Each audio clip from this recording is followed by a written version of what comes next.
Hey, everybody, we're here again with Mark Collingsworth, the CIO, the Chief Investment Officer of Vera Global Wealth Management, to talk about what went on in today's impeachment inquiry hearings and also the spinoffs from that, what else was discussed beyond that. And Mark, they talked a lot during the impeachment hearing, the Democrats did, that this is a waste of time, valuable time, and instead they should be working on coming to some sort of agreement with the budget, so that there would not be a looming shutdown, which is now set for 2 days from now.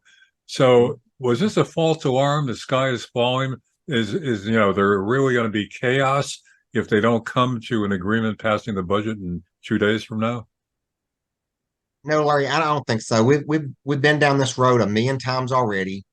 Something always gets done. If something doesn't get done, it usually gets done 2 or 3 days after the deadline. So no major problem there. Um, it's just a big dog and pony show.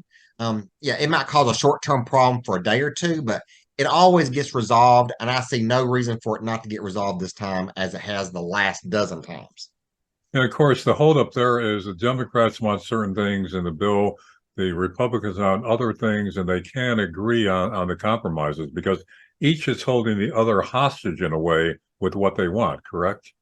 Correct. The Republicans want to make cuts. Right now, the government's paying $950 billion a year in interest payments on its debt because they spend more than they bring in.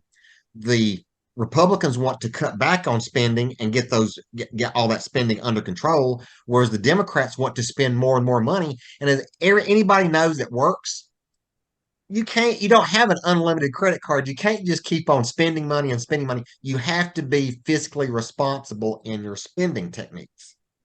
All right. Now, also that what they kept bringing up, in addition to the government, the looming government shutdown that was going to create economic chaos throughout the country, they also talked quite a bit about Trump. That this was all Trump's doing, the impeachment hearings, and blaming Trump for one thing after another.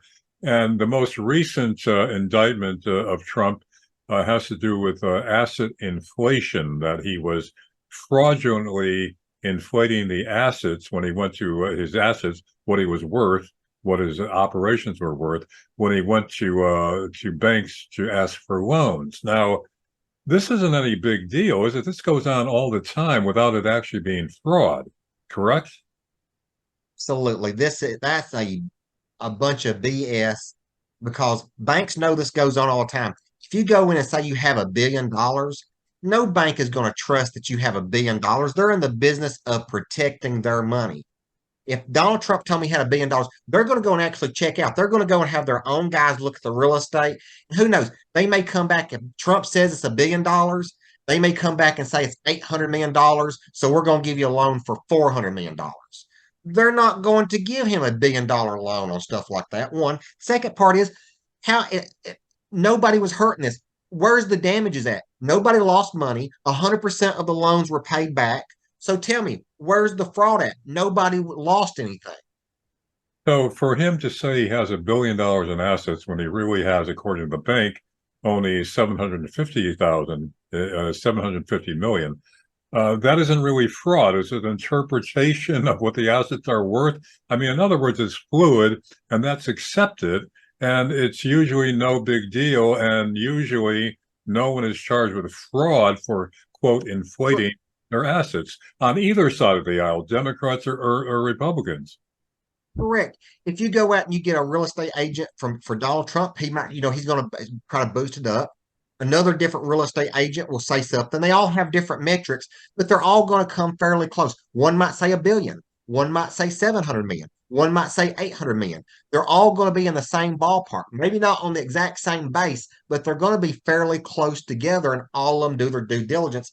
This is just another tactic they're trying to get to try to debase Donald Trump from running in the election.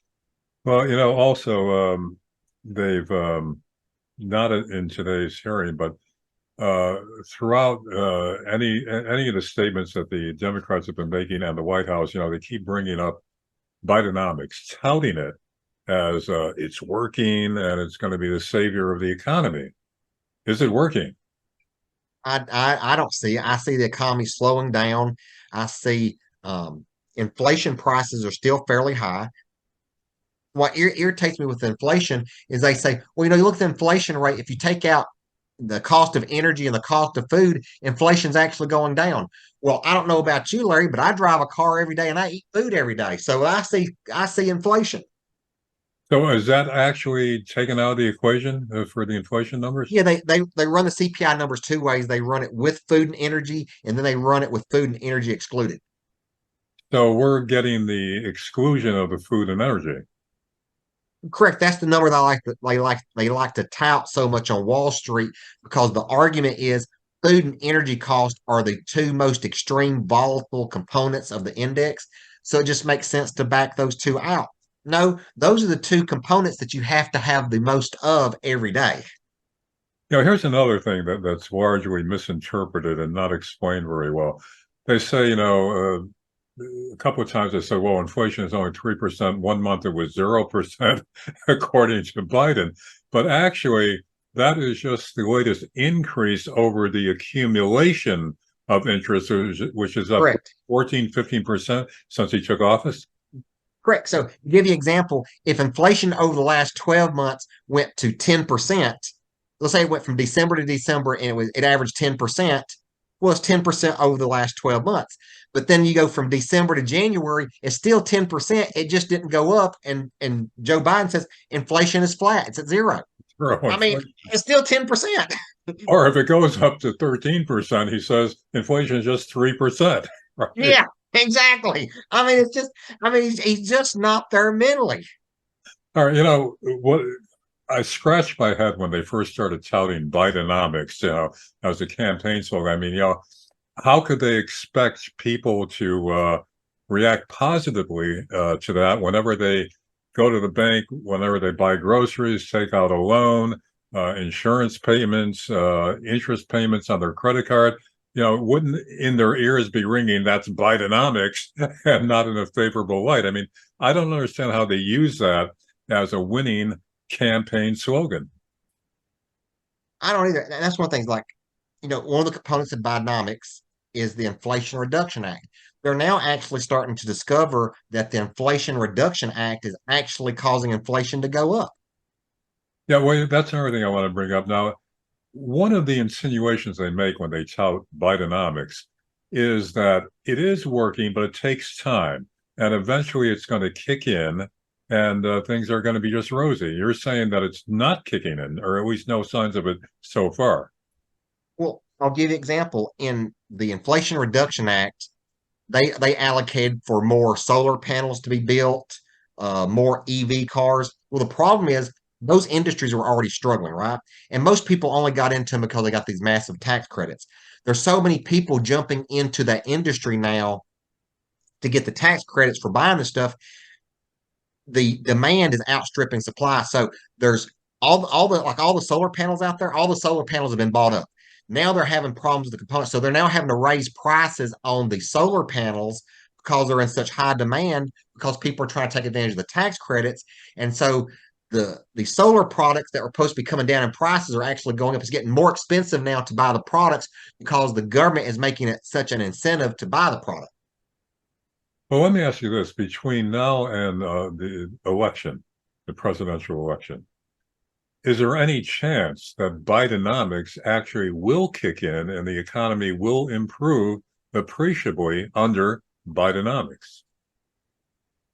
It could if the Fed is successful in slowing the economy and cause a you know few, let's say, maybe 800,000 people lose their jobs. That might be enough to get the inflation rate down enough to cause the Fed to cut interest rates, which would actually be positive for the stock market, and people would feel a bit easier about their credit card payments because interest rates have come down. So there's a chance. But all the other elements would still be there mitigating against this, right? The cost of basics, the inflation rate and all that. I mean, that wouldn't be tamed down enough in time for the election to make people feel that much better. Or Yeah, what? well, I don't think it's going to happen. I mean, there's a chance it could happen, But shoot, for the chances of it to happen, it's basically trying to thread a needle with a bullet. It's going to be almost close to impossible to do it and do it without causing severe damage. Yeah, because again, in order to bring down inflation, you've said a number of times that that really means job losses before inflation goes down enough to start bringing up the economy. So Correct. there's going to be pain before we feel better. Correct. And again, the timetable in terms of when the election is and when all this is happening is what? I would probably say if you're going to have any chance of this turning out to be positive, you're going to have to see some positive results. Positive results will have to start 6 months before the election. People have done studies on this. You can sit here and look at polls and stuff today and say the economy's doing this, but what really comes down to it is what is the economy doing just a month or 2 months before the election? That's what really drives the election.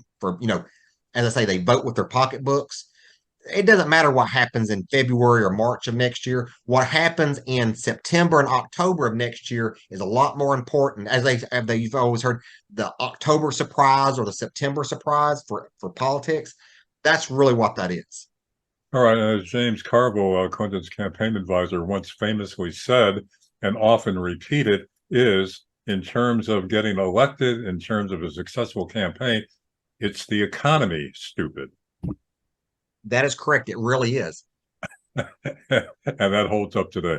Okay, Mark Collinsworth, the CIO of Vera Global Wealth Management. Thanks once again for the update on what's going on in politics and with the economy. Thanks. Thank you, Larry. And as always, it's always the darkest before it gets really freaking bad. That's a hopeful sign. Thank you. Talk to you again. And thanks.